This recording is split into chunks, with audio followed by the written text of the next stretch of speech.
हरिः ॐ।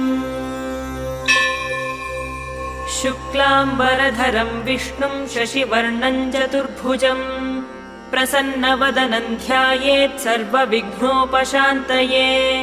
यस्य द्विरदवक्त्राद्याः पारिषद्याः परश्शतम् विघ्नं निघ्नन्ति सततं विश्वक्सेनं तमाश्रये।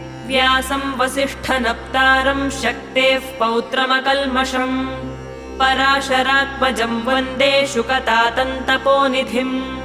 व्यासाय विष्णुरूपाय व्यासरूपाय विष्णवे नमो वै ब्रह्मनिधये वासिष्ठाय नमो नमः।